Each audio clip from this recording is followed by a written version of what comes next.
So today we're going to start with alcohol, phenol, and ether. छोटा सा chapter है. We'll try to finish it up today itself. Let's start. So सबसे पहले आपका topic जो है that is alcohol. Now as usual, जैसे मैंने आपको बताया था, हर एक चैप्टर जो है उसका तरीका सेम ही है. सबसे पहले आपका आता है methods of preparation, then reactions shown by the compound. So यहाँ पे सबसे पहले आपका आता है methods of preparation. So the first method of preparation is from alkene. Now अब ये चीज देखो हम ऑलरेडी कर चुके हैं. From alkene, अगर मुझे alkene से alcohol में convert करना है, if I supposedly have something like this, okay, and अगर मुझे इसको alcohol में convert करना है, what can I do? Let's say अगर suppose करो हम ये वाला फॉर्म करते हैं, करेक्ट? तो मैं यहाँ पे सबसे पहले क्या यूज कर सकता हूँ? अगर alkene से alcohol में convert करना है तो I can very simply use electrophilic addition. Yes or no? Right? I can simply use H plus in the presence of H2. Right? ये आपको देगा इलेक्ट्रोफिलिक एडिशन. ऑब्वियसली यहाँ पे आपको क्या समझना है कि यहाँ पे rearrangement is possible. Second thing, अगर सपोज करो आपको without rearrangement but Markovnikov addition चाहिए था, तो वो कैसे था बताओ? For that case what reagent did we use? याद करो, ये चीज हमने एल्कीन्स में किया था. This thing we had discussed in reactions of alkenes. वहां पर हमने डिस्कस किया था एक OMDM था, राइट? OMDM क्या था? Oxymercuration and demercuration. This was addition of H2O in Markovnikov addition. ना OMDM के बाद हमने ठीक नेक्स्ट क्या किया था बताओ? Which was anti Markovnikov addition without rearrangement. वो वाला क्या था? That was HBO, hydroboration and oxidation, right? So ये पार्ट जो है वो हम ऑलरेडी कवर कर चुके हैं. इनफैक्ट हम नेक्स्ट पार्ट भी कवर कर चुके हैं. That is from alkyl halides. Okay, that is from RCl. Obviously मैंने यहाँ पे RCl लिखा है, यहाँ पे RBr, RIB, RIHB, hydroboration oxidation. Now RCl से अगर मुझे सपोज करो ROH चाहिए, obviously the most common method is aqueous KOH. यहीं पर ही अगर aqueous के जगह alcoholic KOH होता तो in that case कौन सा रिएक्शन हो रहा होता बताओ? Aqueous KOH, correct. Aqueous KOH जो है that is for substitution, whereas alcoholic KOH this is for elimination. Okay, this is very very important. ये चीज आप ध्यान में रखो. Apart from that, इसके अलावा हम और भी काफी कुछ यूज कर सकते हैं. We can also use solvolysis. That is मैं यहाँ पे अगर directly H2O यूज करूँ तो भी मेरा ROH फॉर्म होगा. इसके अलावा there is another common one that is moist AG2O. Moist AG2O अगर आपके पास है, moist AG2O अगर आप यूज करते हो तो that is also ROH. लेकिन अगर आप यहीं पर ही dry AG2O यूज करते हो, this is important. अगर आप dry AG2O यूज करते हो तो ये आपको ईथर देता है. नोट कर लो यहाँ पे. 2 and 3. 2 was OMDM, oxymercuration, demercuration. That is अगर मेरे पास ये कंपाउंड है, इस पे अगर मैं यूज कर रहा हूँ HgOAc twice, this was oxymercuration part, and demercuration part was H2O2 OH minus. Okay, this was your demercuration part. Hydroboration oxidation में आप, सॉरी ये मैंने उल्टा दिया, यहाँ पे आपका आता है NaBH4. ओके, हाइड्रोबोरेशन ऑक्सीडेशन में आपका क्या था? अच्छा, यहाँ पे बाय द वे आपका मार्कोवनिकोव एडिशन होता था. हाइड्रोबोरेशन ऑक्सीडेशन में we had B2H6 PHF, okay, and then we had oxidation part that was H2. ध्यान में आ रहा है? Okay, you need to continuously rise. Anyways यहाँ पे कंप्लीट कर लो फटाफट.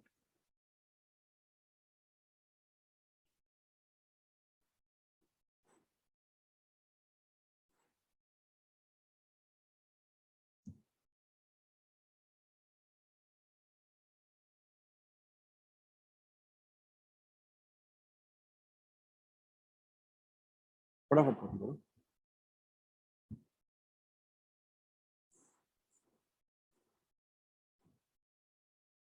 सभी ने कॉपी कर लिया यहाँ पे? Yes, all right. Now the next method of preparation is from ethers. Now this is going to be slightly complicated. देखो बेसिक लेवल पे आप ईथर से अल्कोहल कैसे बनाते हो? You have R1O R2. Typically we use any H+H2O. Okay, typically तो आप यहाँ पे कुछ भी यूज कर सकते हो. तो ये आपको देखो क्या देगा, ये H प्लस आपका इस पे ऐड होगा, it will form R1 oxygen, R2 यहाँ पे एक H ऐड होगा तो इस पे क्या आएगा, पॉजिटिव चार्ज आएगा. Okay, now either of this bonds can break. Let's assume for a second कि आपका R2 वाला बॉन्ड जो है वो ब्रेक कर रहा है, तो ये क्या फॉर्म करेगा, this will form R1OH plus R plus sorry R2 plus. अब ऑब्वियसली इस पे क्या होगा, इस पे आपका H2O वापस से अटैच होगा, so this will finally give you R1OH plus R2OH plus H plus वापस से फॉर्म होगा, तो H प्लस यहाँ पे कंज्यूम हुआ, H प्लस वापस से फॉर्म हुआ. Right, this is one way, पहले आप ये कॉपी कर लो. And obviously you can also understand कि क्योंकि यहाँ पे कार्बोकैटायन फॉर्म हो रहा है तो यहाँ पे रीअरेंजमेंट पॉसिबल है.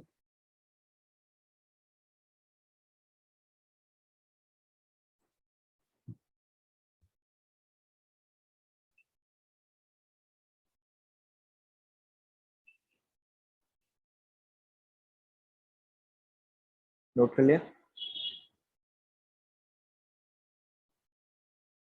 ओके, ना यहाँ पे आपको क्वेश्चन टू क्वेश्चन डिसाइड करना पड़ेगा.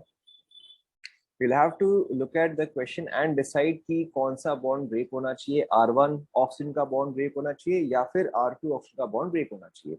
For example if I give you,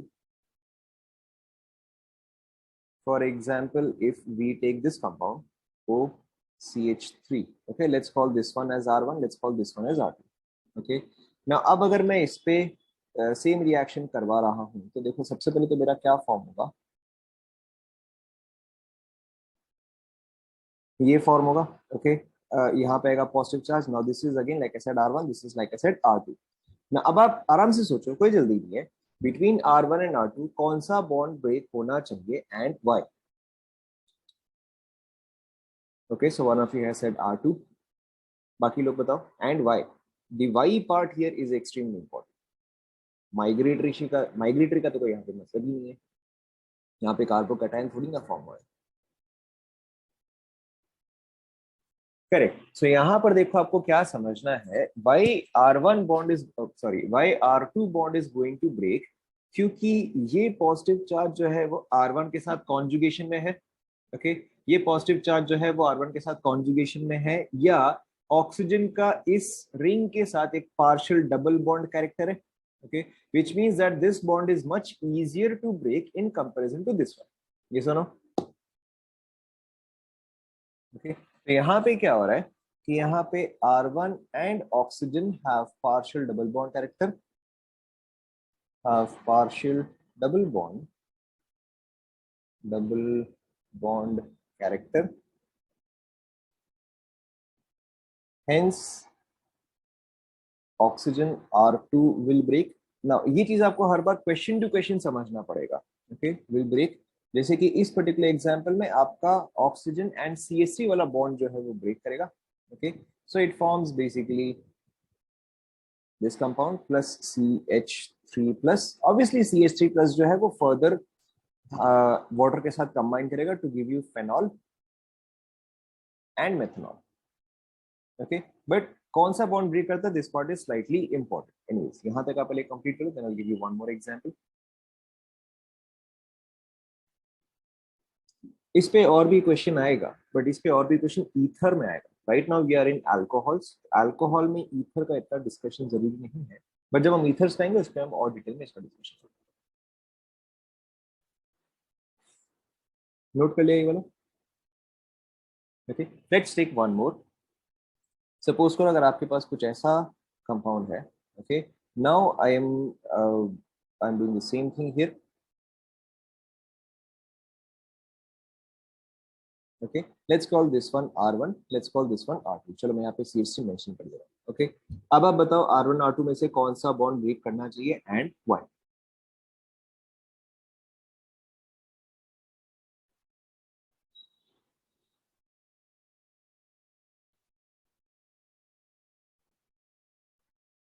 So one of you said R2 and why?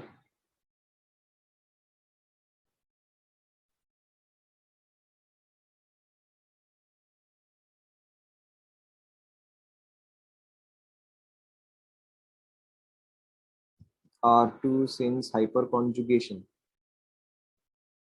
Okay, but hyperconjugation तो R1 में ज्यादा आएगा ना। आप बॉन्ड कहाँ से ब्रेक कर रहे हो, आपने बॉन्ड गलत तरीके से ब्रेक किया। करेक्ट। सो यहाँ पर देखो क्या है, यहाँ पे आपका R1 वाला बॉन्ड ब्रेक करेगा। R1 वाला बॉन्ड देखो क्यों ब्रेक करेगा, क्योंकि जब मैं ये वाला बॉन्ड ब्रेक करता हूँ तो यहाँ पे मेरा कार्बोकेटाइन कैसा फॉर्म होता है, ऐसा फॉर्म होता है। Yes or no? And obviously this carbocation is much more stable than the other carbocation. अगर मैंने इंस्टेड ये वाला ब्रेक किया होता तो मेरा कार्बोकेटाइन क्या फॉर्म होता, तो CH3 प्लस फॉर्म होता। Okay, zero hyperconjugation, zero inductive effect, zero resonance, but यहाँ पे मेरे पास 9 हाइपर कॉन्जुगेशन है। Okay, obviously this is more stable, right. So this is what is going to break. Okay, so this is what is going to break. तो आपका एक तो CH3OH बन गया, इसके अलावा अब ये चीज आपका H2O के साथ कंबाइन करेगा to form this, plus ये आपका as it is आ जाएगा CH3OH। okay, so you always have to be very careful कि आप कहाँ से बॉन्ड ब्रेक करें। यहाँ तक सभी को समझ में आया।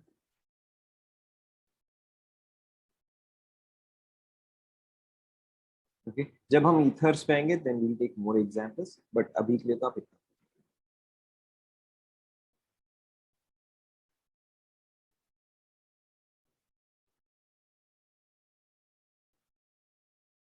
नोट कर लिया।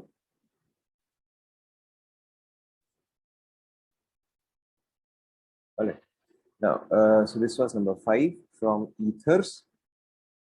Then we have number 6 from carbonyl compounds. From carbonyl compounds, हाँ यस, यहाँ पे आपका R1O ब्रेक होगा। ओके, यहाँ पे आपका R1O ब्रेक होगा क्योंकि ज्यादा स्टेबल कार्बोकेटाइन फॉर्म कर रहा है ना। फ्रॉम कार्बोनिल कंपाउंड्स, अब देखो यहाँ पे मैंने आपको एक सीक्वेंस बताया था कि अगर मेरे पास 1 डिग्री अल्कोहल है, इसको ऑक्सीडाइज करने पे क्या मिलता है बताओ। हाँ, 1 डिग्री अल्कोहल को ऑक्सीडाइज, करेक्ट। 1 डिग्री अल्कोहल को ऑक्सीडाइज करने पे मुझे मिलता है aldehyde, aldehyde. Okay, and then aldehyde को फर्दर ऑक्सीडाइज करने पे मुझे क्या मिलता है, correct, I get carboxylic acid, carboxylic acid, right. 2 degree alcohol को अगर मैं ऑक्सीडाइज करूँ तो मुझे क्या मिलेगा, करेक्ट, मुझे मिलेगा कीटोन। ओके, एंड कीटोन को फर्दर ऑक्सीडाइज कर पाना पॉसिबल नहीं होता है। ओके, और it is at least not easy to further oxidise ketones. 3rd degree alcohol के केस में अगेन 3rd डिग्री अल्कोहल को भी ऑक्सीडाइज करना इज नॉट इजी। ओके, या 3rd डिग्री अल्कोहल भी ऑक्सीडाइज नहीं होता है। ऑब्वियसली अब अगर मुझे अल्कोहल फॉर्म करना है फ्रॉम कार्बोनिल कंपाउंड्स, तो ऑब्वियसली मुझे क्या करना पड़ेगा, मुझे यहाँ पे रिडक्शन करना पड़ेगा। I have to go in the reverse direction. Yes और नो, अगर यहाँ से यहाँ ऑक्सीडेशन हो रहा है तो ऑब्वियसली रिवर्स डायरेक्शन में क्या हो रहा होगा, रिडक्शन हो रहा होगा। सो यहाँ पर देखो हम टिपिकली क्या यूज करते हैं कि अगर मेरे पास कोई भी कार्बोनिल कंपाउंड हो, यहाँ पर तो मैंने फॉर एग्जाम्पल कीटोन ले लिया है, बट अगर मैं कोई एल्डिहाइड भी लूँ, okay, what I do is I use some reducing agent. Okay, I use some reducing agent, and reducing agent से मुझे क्या मिलेगा, मुझे यहाँ पे अल्कोहल मिलेगा। ओके, नोट कर लो। नाउ यहाँ पे हम रिड्यूसिंग एजेंट क्या क्या यूज कर सकते हैं, और what are the common reducing agents that you would see. By far most common and strongest is LiAlH4, जो कि हमने, आप याद करो, हमने डायजोनियम के केस में ये वाला लिखा था। This is a very strong reducing agent, strong reducing agent. LiAlH4 के बाद जो मोस्ट कॉमन है that is your NaBH4। Okay, also we had done this, this is rather milder, मतलब इससे कम स्ट्रॉन्ग है, milder reducing agent. Okay, apart from that we could also use H2PD, PT और Ni। Okay, apart from that we could also use B2H6, या कई बार आप इसको ऐसे भी देखोगे एज BH3THF, THF। ओके, तो ये सारे जो है ये सभी कार्बोनिल कंपाउंड्स को रेस्पेक्टिव अल्कोहल्स में कन्वर्ट करते हैं। नोट कर लो।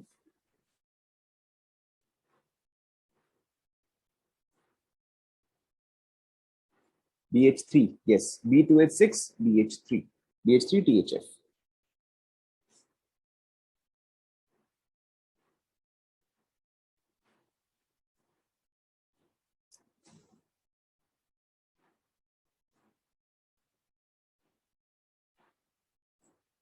नोट कर लिया? नोट कर लिया। जब तक आप नोट कर रहे हो तब तक मैं नेक्स्ट वाला भी लिख देता हूँ. I think this was number 6. All right. This was number 6. Last में B2H6. This is THF. THF. Tetrahydrofuran. Tetrahydrofuran. This is THF. Tetrahydrofuran. Okay, आप चाहे तो समझ सकते हो कि ये कहाँ से आता है. फ्यूरान का स्ट्रक्चर ये होता है. Okay, this is furan. तो अगर मैं इसमें और इसमें डिफरेंस देखूं तो वो कैसे होता है. देखो, अगर मैं इसका फॉर्मूला लिखूंगा, अगर मैं इसका फॉर्मूला लिखूं तो देखो क्या आएगा. C4 oxygen. Okay, C4 oxygen. यहाँ पर होगा एक हाइड्रोजन, यहाँ पे एक, यहाँ पर एक एंड यहाँ पर एक. तो C4H4O. राइट. इसका मुझे फॉर्मूला बताओ क्या आएगा. C4 ऑक्सीजन एंड H कितना आएगा मुझे काउंट करके बताओ. वापस काउंट करो कितना आएगा. करेक्ट, 8 आएगा. Okay, so the difference between this and this is, बताओ इन दोनों मॉलिक्यूलर फॉर्मूला में डिफरेंस क्या है. करेक्ट, 4H का है तो इसीलिए इसको हम बोलते हैं टेट्राहाइड्रोफ्यूरान. ओके, क्यों? क्योंकि मैंने इसको हम फ्यूरान बोलते हैं. This is only called as furan, just furan. Okay, but अगर मैं इसमें 4 हाइड्रोजन ऐड कर दूं तो इसको हम बोलते हैं tetrahydrofuran. Is that clear?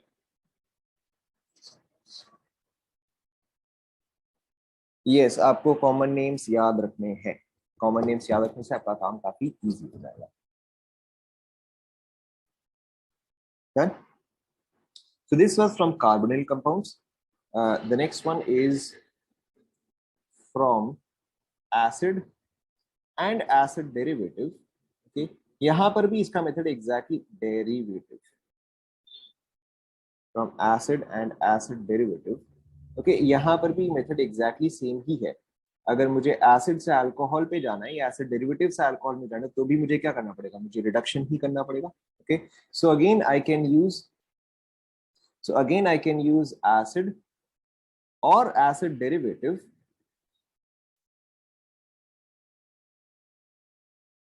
COOCOR. Okay, I can use either of these and obtain alcohol from this. Okay, obviously first वाला जो है वो मुझे RCH2OH देगा. सेकेंड वाला भी मुझे RCH2OH देगा. थर्ड वाला जो है वो मुझे RCH2OH प्लस ROH देगा. एंड फोर्थ वाला जो है वो मुझे RCH2OH प्लस RCH2OH देगा. ओए, एनहाइड्राइड क्या कर रहे हो मेरे भाई. This is anhydride. चलो, अगर आपको इससे समझ में नहीं आ रहा तो आप ऐसे देखो. ठीक है. अच्छा, writing RCOOCOR.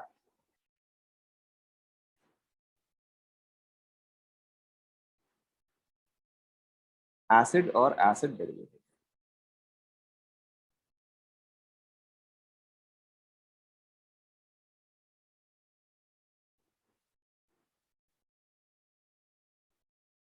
Okay, same we can use reducing agent. Now acid derivative का मतलब, शाबाश, एसिड डेरिवेटिव का मतलब जो चीज आपको एसिड से मिलता है. Acid halide. Yes, all of this is reduction. All of this is reduction. Okay, by फार जो मोस्ट कॉमन रिड्यूसिंग एजेंट आप यूज कर सकते हो that is LiAlH4. Okay, LiAlH4 जो है वो इनमें से किसी को भी रिड्यूस कर सकता है. बट बाकी के रिड्यूसिंग एजेंट्स जो है वो सिलेक्टिव होते हैं. सिलेक्टिव का मतलब they can not reduce everything. But LiAlH4 जो है वो किसी भी चीज को रिड्यूस कर सकता है. It is a very strong reducing agent. Note कर लिया. Red reducing agent.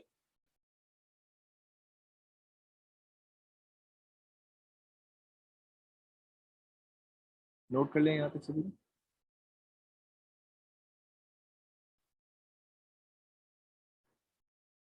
All right.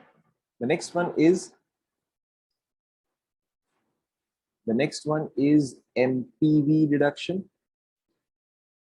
Okay, MPV reduction. और इसकी स्पेलिंग थोड़ी अजीब सी है. Merwin Pondorf.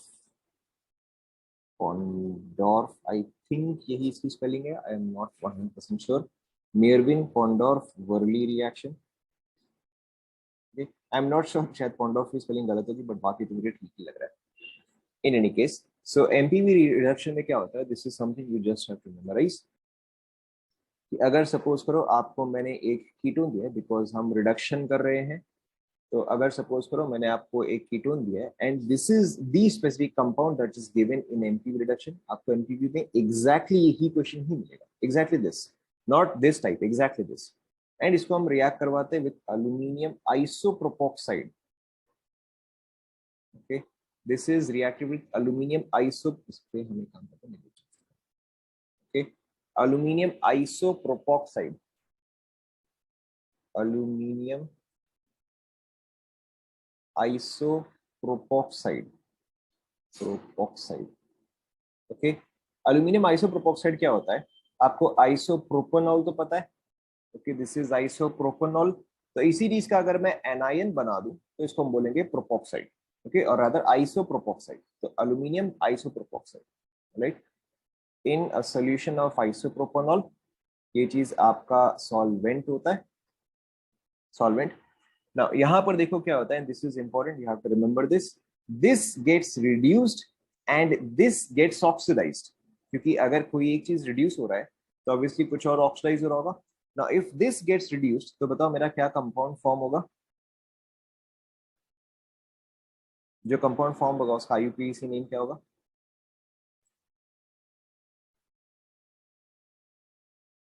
Correct, this will be butan two ol. Okay, this will be butan two ol. And if this thing gets oxidised, तो बताओ क्या form होगा? This is going to oxidised. Okay, second degree alcohol oxidise होकर मुझे क्या देगा बताओ?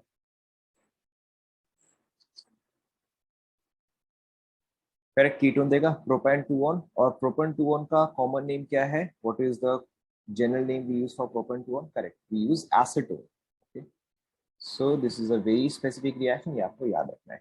This gets reduced, this gets oxidised. Note कर लो।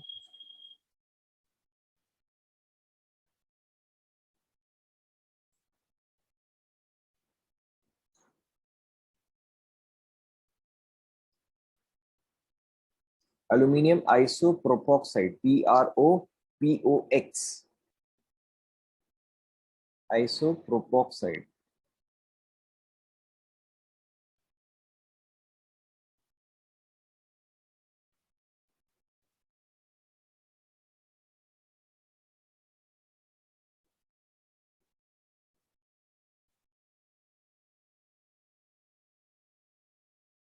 नोट कर लिया?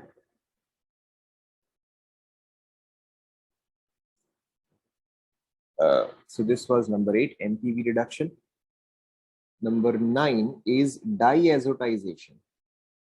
Diazotization. Okay.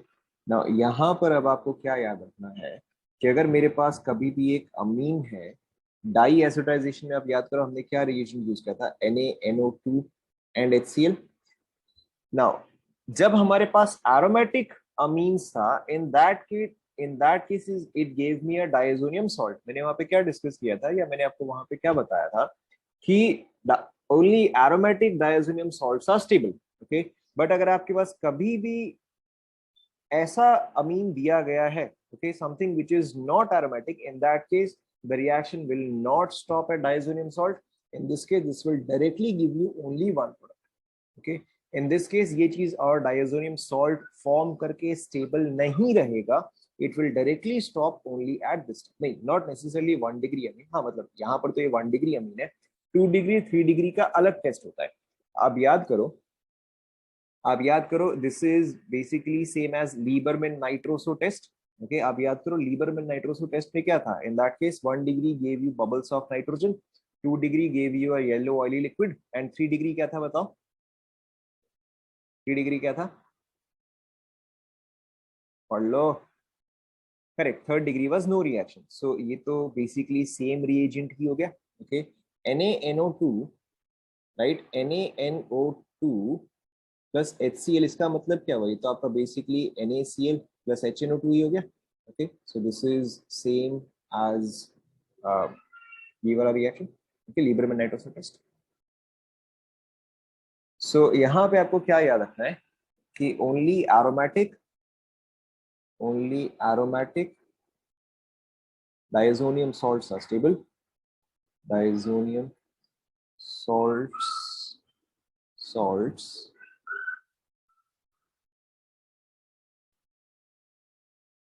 are stable. Okay, जो नॉर्मल अमीन्स होते हैं, aliphatic amines react very fast to give alcohol. Okay, no clue.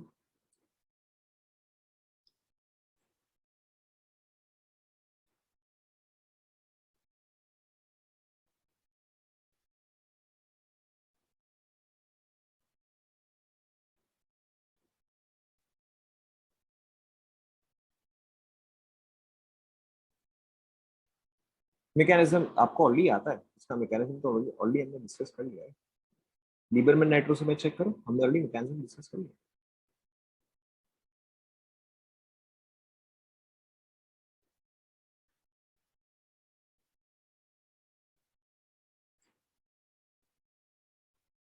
Done?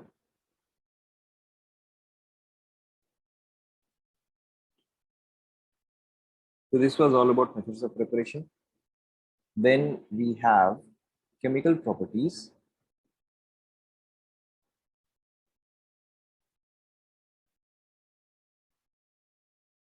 Note कर लिया सभी ने?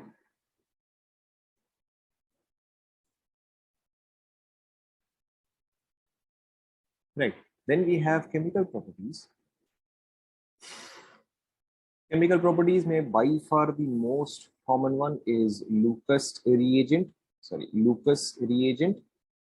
or Lucas test. By far the most common. Lucas reagent या Lucas test क्या होता है? In this we have ZnCl2 and HCl.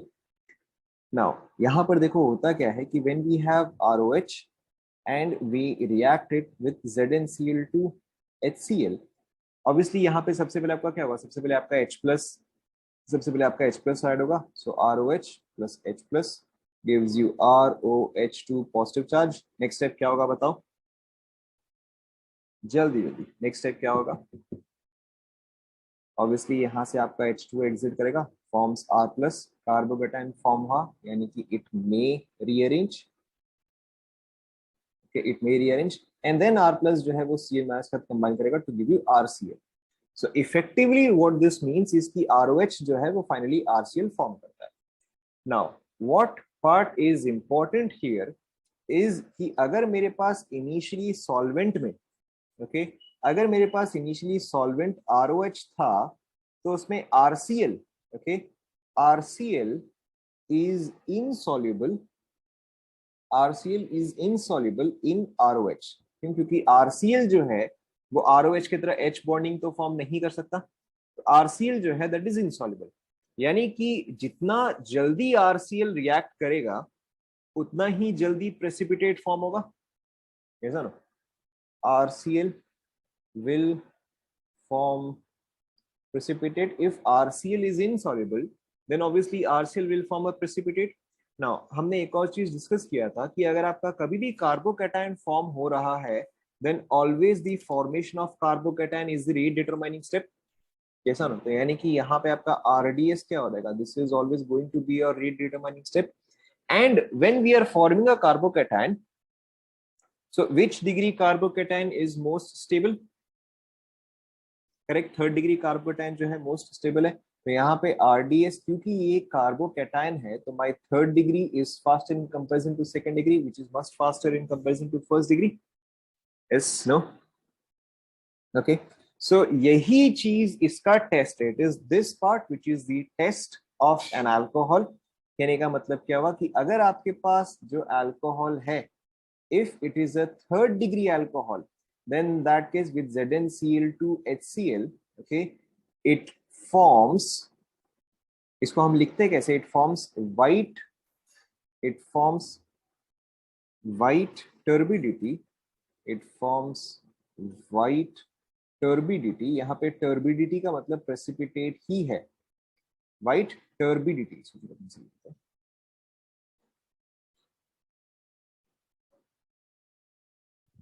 Turbidity का मतलब प्रेसिपिटेट ही है, ओके।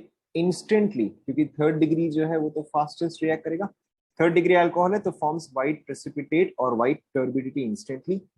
अगर आपके पास सेकेंड डिग्री है, forms white turbidity in a few minutes, and third degree, अब देखो थर्ड डिग्री के केस में लैंग्वेज थोड़ा सा अलग हो सकता है, okay. Does not form, sorry yes, one degree, okay, does not form turbidity even after a long time, okay, or forms turbidity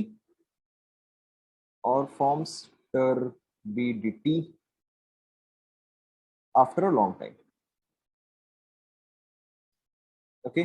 now chemical reaction में लॉन्ग टाइम का मतलब 4 साल 5 साल नहीं होता है, केमिकल रिएक्शंस में लॉन्ग टाइम का मतलब मे बी 15 मिनट्स, 20 मिनट्स या 30 मिनट्स होता है, ओके। तो यहाँ पे लॉन्ग टाइम का मतलब 30 मिनट्स के आसपास होता है, इसका मतलब ये नहीं कि आपने इसको 4-5 घंटे छोड़ दिया, ओके। पहले आप ये चीज नोट कर लो, I give you an example.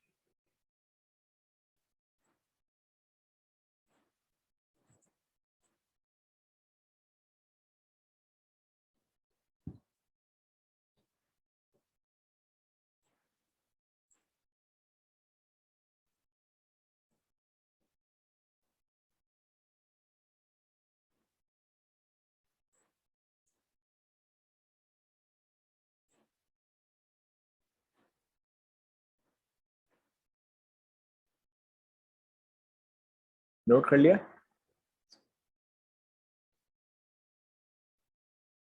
Okay. Let's take an example. देखो बहुत ही सिंपल सा है, आपको एग्जांपल देखते ही इंस्टेंटली समझ में आ जाएगा। सपोज करो कि अगर आपको एक मैचिंग का क्वेश्चन दिया जाए, we have column 1 here, we have column 2 here. Turbidity is precipitate, as simple as that. Turbidity is precipitate. Copy कर लो फटाफट।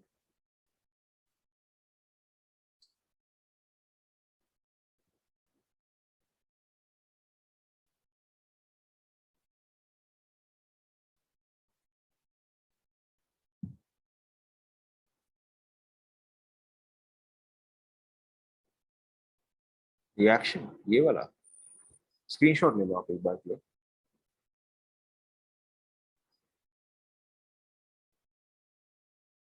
ले लिया, ओके। सो column 1 में we have some compounds, let's say we have this,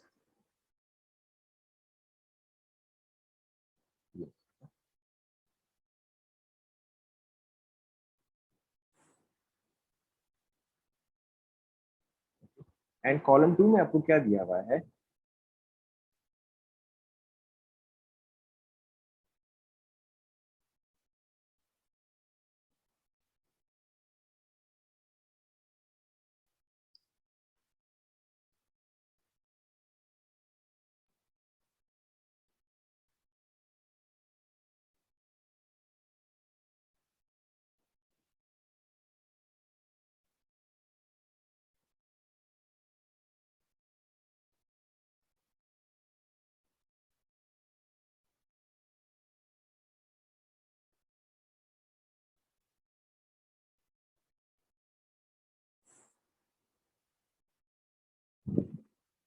white cloudy precipitate gradually forming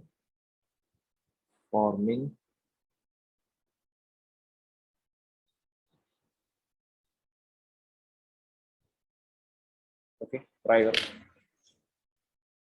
लूकस test में आपको exactly यही देता है, this is the type of question that is ever asked in लूकस distribution, okay. Now this is ridiculously simple. देखो हम इसको इससे match करते हैं, सो कि देखो forms white cloudy precipitate immediately, यानी कि ये डेफिनेटली कौन सा है, this is the third degree one, okay. सब आप ए बी सी में से देखो थर्ड डिग्री कौन सा, ऑब्वियसली सी है, तो इसका आंसर आपका आ जाएगा सी, ओके। नेक्स्ट वन देखो, नो चेंज आफ्टर 15 मिनट्स, यानी कि clearly this has to be a 1 degree alcohol. Looking at 1 degree alcohol, मुझे ऑब्वियसली यहाँ पे ए दिख रहा है। ओके, नेक्स्ट ऑब्वियसली लास्ट वाला तो आपका बी ही आएगा, but even then white cloudy precipitate gradually forming after a few minutes. Okay, so this means that we have a second degree alcohol, which obviously here is, concept सभी को समझ में आया? Beautiful.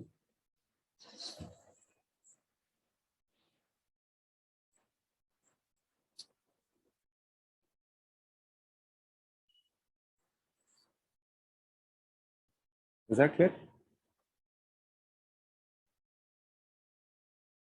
All right, आगे बढ़ते हैं.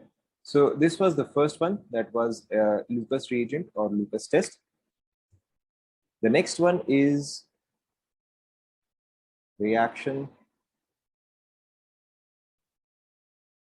Yeah, reaction with PCl3. Ridiculously simple. PCl3 के साथ आपका reaction क्या होता है? Very simply ROH reacts with PCl3 to give you RCl. Okay, एक सेकेंड, ये वाला पहले आप कॉपी करो. ओके, इसमें कुछ खास है नहीं, बस ROH RCl में इतना ही. प्रीवियस क्वेश्चन लिख रहे हो? अच्छा एक सेकंड, पहले मैं इतना कंप्लीट कर दूं फिर आप प्रीवियस क्वेश्चन लिखो. पहले आप इतना लिख लो. The other one is reaction with PCl5. Okay, also pretty common one. यहाँ पे भी देखो सेम चीज होता है. अगर आप ROH यूज कर रहे हो on reaction with PCl5 will obviously give you RCl plus HCl plus POCl3.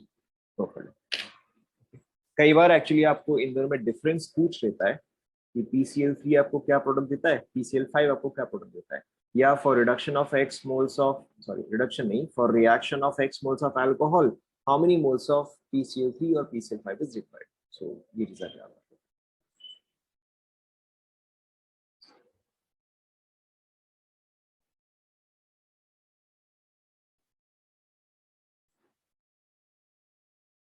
देखिए क्या? Okay. So somebody was writing previous page.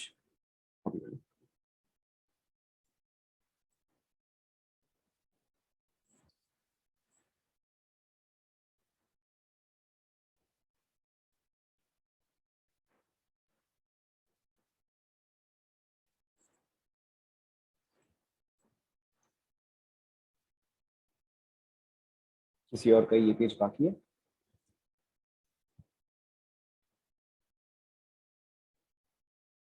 Done? Everybody done?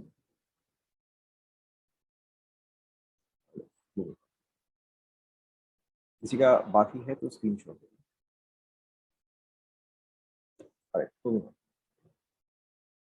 So PCl3, PCl5. The next one is Darzan's process.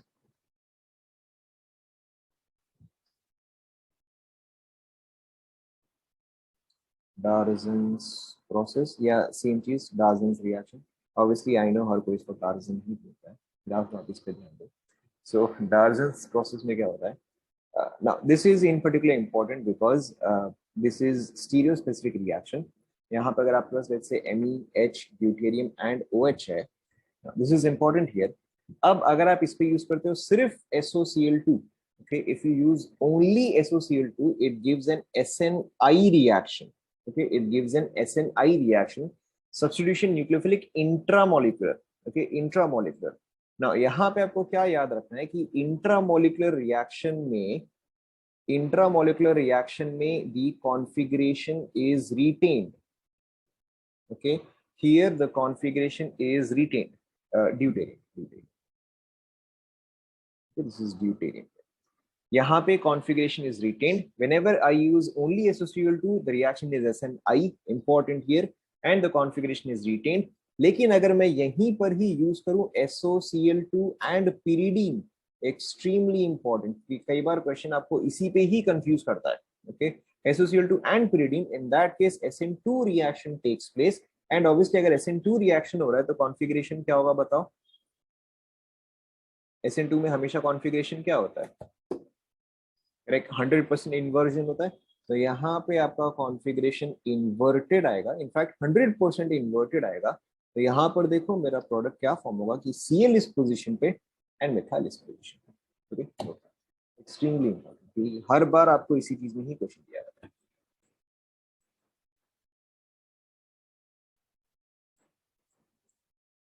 Okay, there is a very easy way to remember this.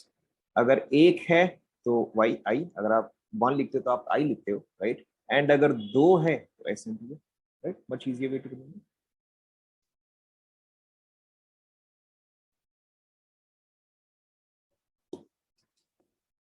Done.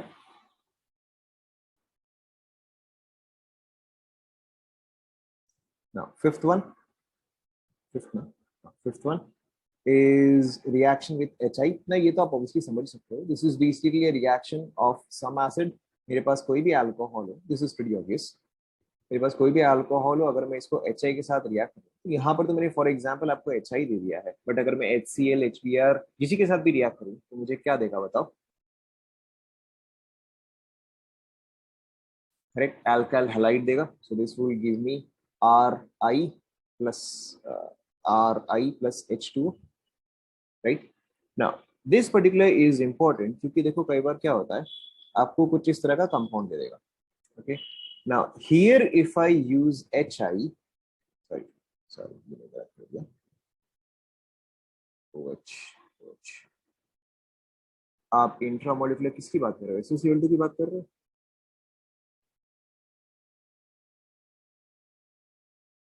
इसका mechanism काफी different होता है, I know. Cyclic होना चाहिए, cyclic होना चाहिए, but यहाँ पे इसका मैकेनिज्म इंट्रामोलिकुलर का मतलब क्या होता है, विद इन द मॉलिक्यूल मेरा सब्सटीट्यूशन हो। तो यहाँ पे सिर्फ सब्सटीट्यूशन पार्ट जो है वो इंट्रामोलिकुलर होता है। Okay, mechanism is not important here, but फिर भी आप चलो सुन ही लो। यहाँ पर देखो आपका क्या होता है कि सल्फर जो है वो पहले इस ऑक्सीजन के साथ कंबाइन करता है, because sulphur has vacant orbitals and oxygen is a nucleophile. फिर सल्फर जो है वो इसी पोजीशन से ही क्लोरीन को सब्स्टिट्यूट करवाता है। Okay, that this bond breaks and chlorine gets added. So because at that point sulfur was already added, because at that point sulfur was already added, which is why this is SNI। okay, but आप जो बोल रहे हो कि cyclic होना चाहिए, उसके लिए एलिमिनेशन होता है, क्योंकि टिपिकली वहां पे आपका H2O रिलीज होता है या कोई डबल बॉन्ड फॉर्म होता है। यहाँ पे हम सब्स्टिट्यूशन करवा रहे हैं ना। Moving on. सो अगर आपको कभी ऐसा दिया जाए, so in this case what happens is, सबसे पहले तो यहाँ पे एक आई आएगा सब, एंड यहाँ पर एक आई आएगा।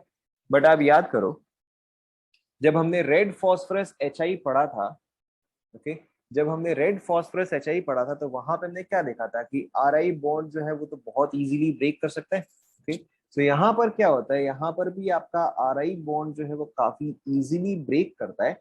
It forms this and this. So अब आप बताओ नेक्स्ट स्टेप में क्या फॉर्म होगा?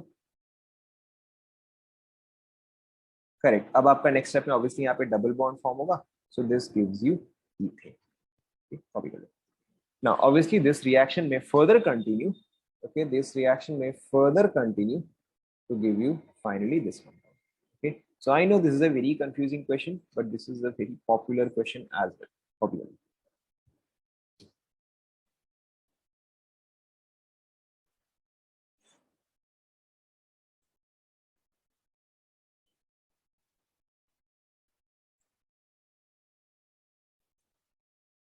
सेकेंड स्टेप में आर आई बॉन्ड जो है काफी वीक होता है। आप याद करो, हमने डिस्कस किया था रेड फॉस्फोरस HI में कि आपका आर आई बॉन्ड बहुत वीक होने की वजह से अपने आप ही ब्रेक हो जाता है, तो गिव यू फ्री रेडिकल्स। तो यहाँ पर हमने वही किया कि आर आई बॉन्ड जो है वो इजिली ब्रेक कर गया। तो ये ब्रेक हुआ, free radical here, free radical here, because two bonds have broken. I free radical जो है वो कंबाइन कर गया, this is separated, then this is forming double bond, then HI, electrophilic addition, and आपको ये।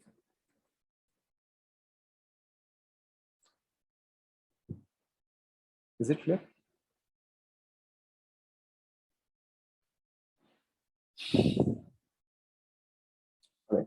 सो this was reaction with HI, because this is a specific reaction, इसको हमने अलग से करवाया। बीच में प्लस, मतलब this is basically this compound plus this compound, दोनों फॉर्म होगा ना, इसलिए बीच में मैंने प्लस किया, क्योंकि दोनों फॉर्म होगा ना।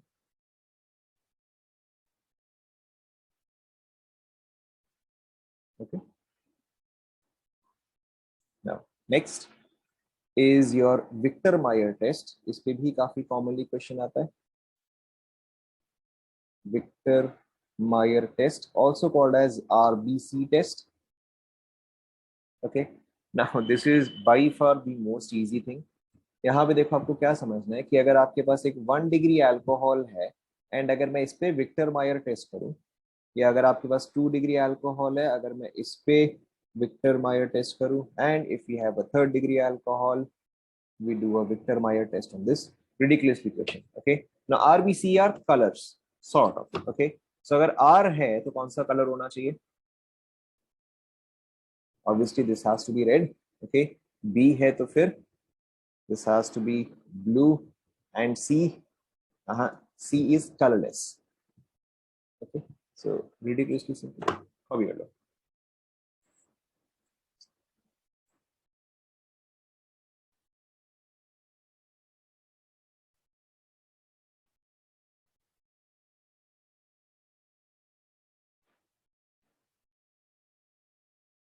One degree alcohol, yes. 1 degree alcohol, 2 degree alcohol, 3 degree.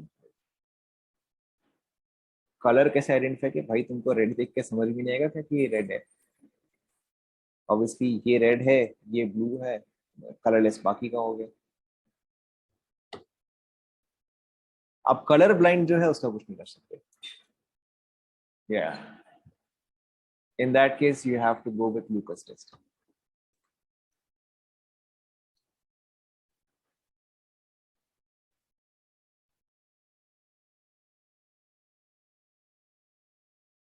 Done. Right, so this is a very easy question. काफी सिंपल सा क्वेश्चन, इनफैक्ट कुछ भी नहीं. Next one is reaction with TSCl. This is tosyl chloride. Now this is a very useful reagent. This is a very useful reagent. Why? Because this is used to convert tosyl. Yes, TOSYL, tosyl chloride. Okay, used to convert alcohol that is OH into a good leaving group. Right? हमने एक चीज discuss किया था कि आपका OH group हो गया या फ्लोरीन ग्रुप हो गया. These are all bad leaving groups. So tosyl chloride is a very good reagent to convert OH part or the alcohol part into a good leaving group. यहाँ पर देखो आपका क्या होता है कि if you have alcohol and you react with tosyl chloride, TSCl, tosyl chloride, तो ये आपका क्या फॉर्म करता है? It forms ROTS, okay, plus HCl. Now this is a good leaving group. तो ये चीज हम एक्चुअली में आगे यूज करते हैं.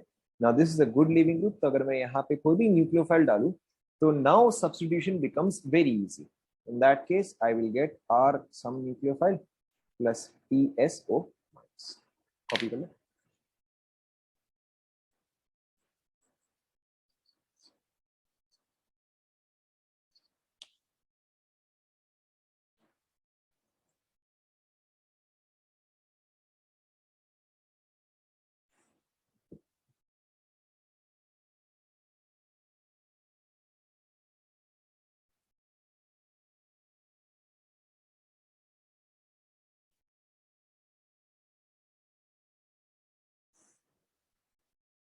Copy कर लिया.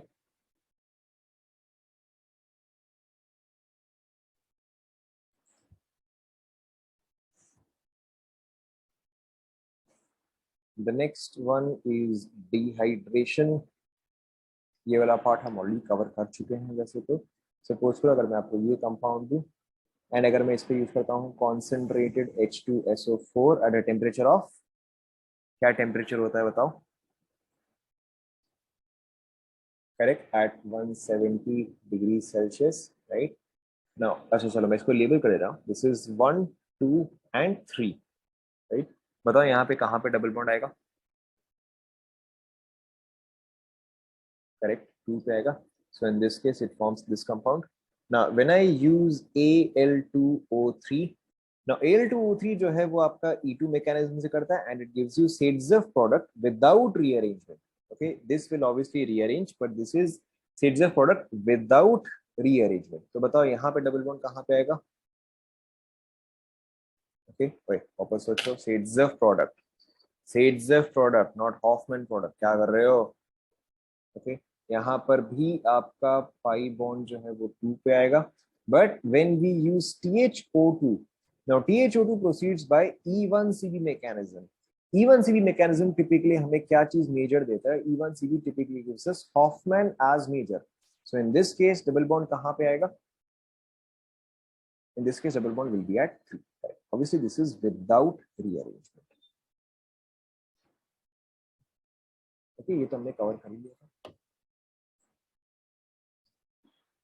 कॉपी कर लो।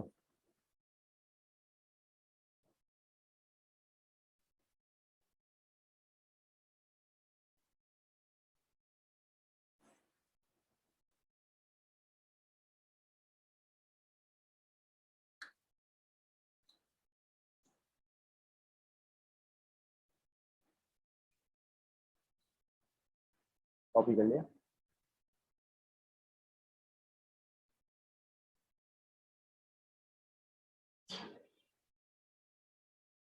Without rearrangement, without rearrangement.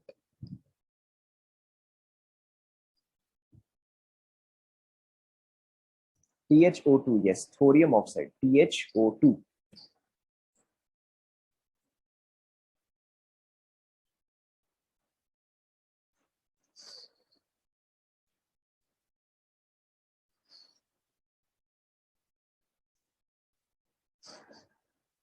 हो गया सर ये?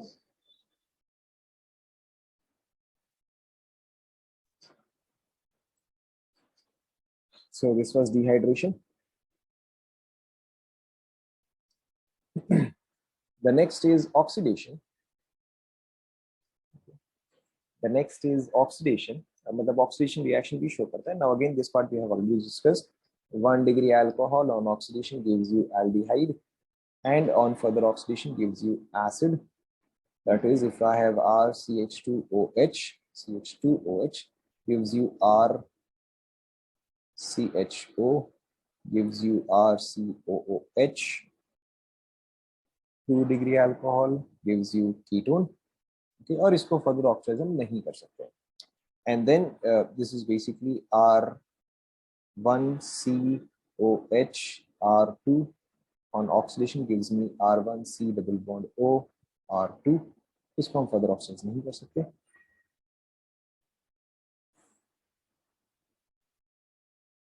एंड अगर आपके पास 3rd डिग्री अल्कोहल है, दैट इज, ये तो ऑक्सीडाइजिंग, दैट इज अगर आपके पास कुछ ऐसा करता है.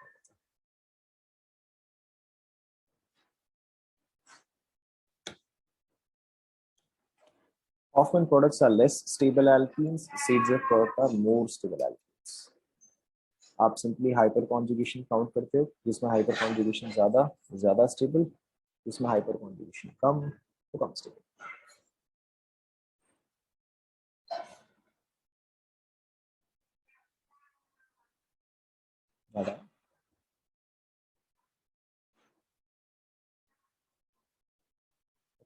Now, so what are the oxidizing agents that we can use? Okay, so what are the oxidizing agents here that we can use?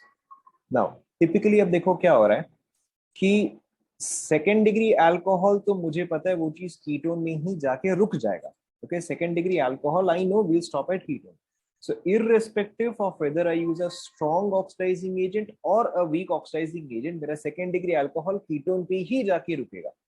लेकिन अगर मैं 1 डिग्री अल्कोहल पे अगर मैं डायरेक्टली एक स्ट्रॉन्ग ऑक्सीडाइजिंग एजेंट यूज कर लूं, तो in that case where will that go?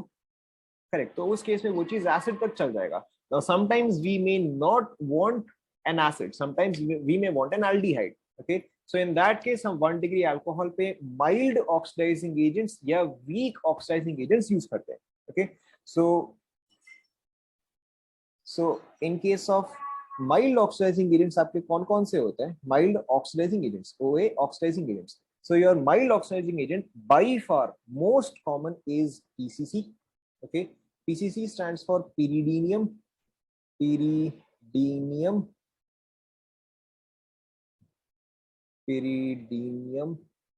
Okay, chlorochromate, not particularly important, आप डायरेक्टली पीसीसी ही देखोगे, बट इन केस आप कभी ये देख लो तो आपको पता होना चाहिए. So PCC is a mild oxidising agent. Apart from that PDC is a mild oxidising agent. इसका full form I am not entirely sure. I think it is pyridinium dichlorochromate, but I don't know. मैं आपको नहीं बोलूँगा. Okay. Dichromate, हाँ हो सकता है, I am not 100% sure. But इसमें एक तो डाई आता है, वो यहाँ पे आता है, यहाँ पे आता है, I am not entirely sure. तो this is also mild oxidising agent. उसके अलावा Collins reagent is a mild one, but ये थोड़े अनकॉमन हो जाते हैं. मोस्ट कॉमनली आपको पीसीसी ही दिया जाता है. Okay. Collins reagent is a mild oxidizing agent. Apart from that, Sarins. Okay, I am not entirely sure if I am writing the spelling right, but ऐसा ही कुछ होता है. Okay, Sarins. Yes, this is Collins, COLLIN, Collins reagent. Okay, this is Sarins या Sarels ऐसे कुछ है. I am not 100% certain, but आप word देख के समझ जाओगे. Sarins reagent. Okay, इसके अलावा एक और होता है copper tube. Okay, उसके अलावा होता है कॉपर ट्यूब. ये सारे जो है these are all mild oxidising agents की अगर मैं 1 डिग्री अल्कोहल इन सबको दूं तो ये चीज एल्डिहाइड पे जाके रुक जाएगा. ओके.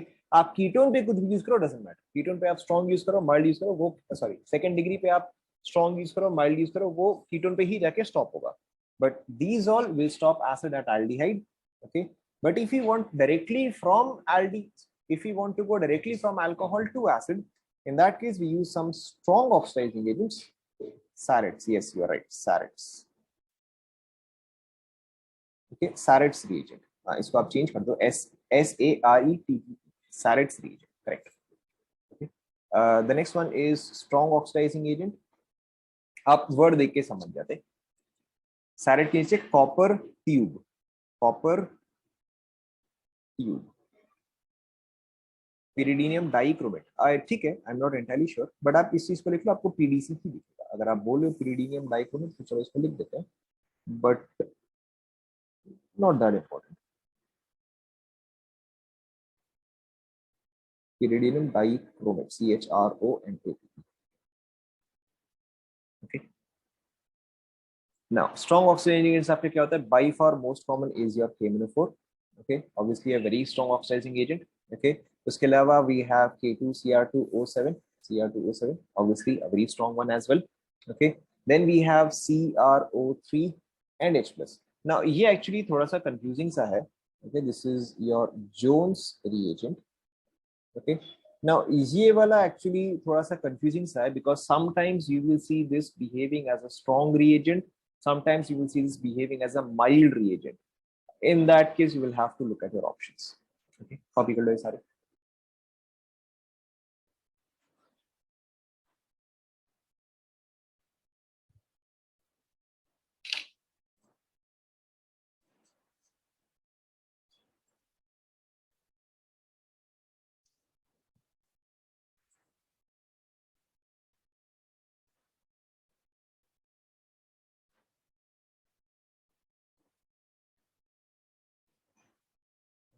मैं यहाँ पे इस चीज को मेंशन कर देता हूँ.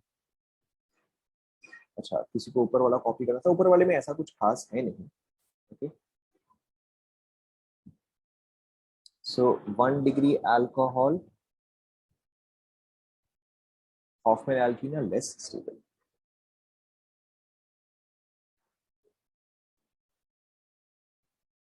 Okay.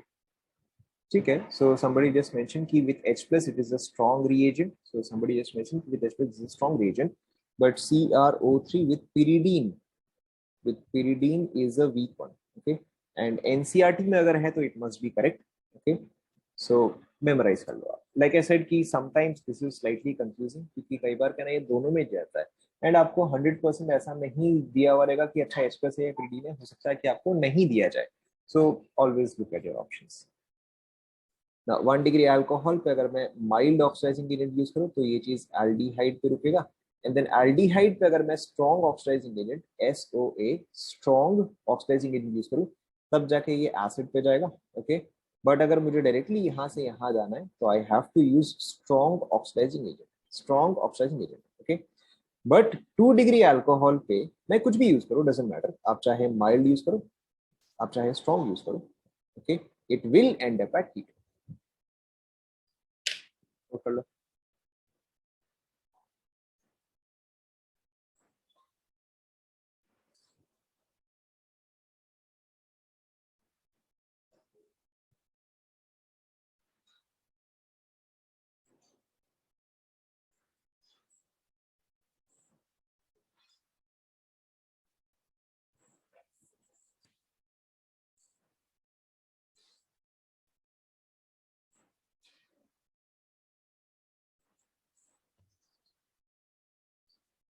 नोट कर लिया।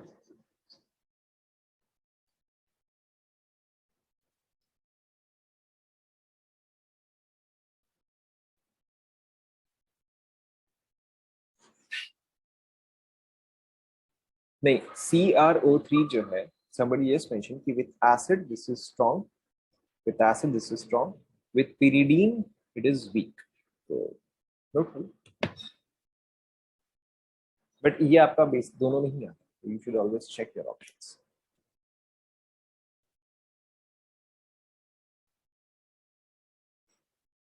कंप्लीट हो गया क्या?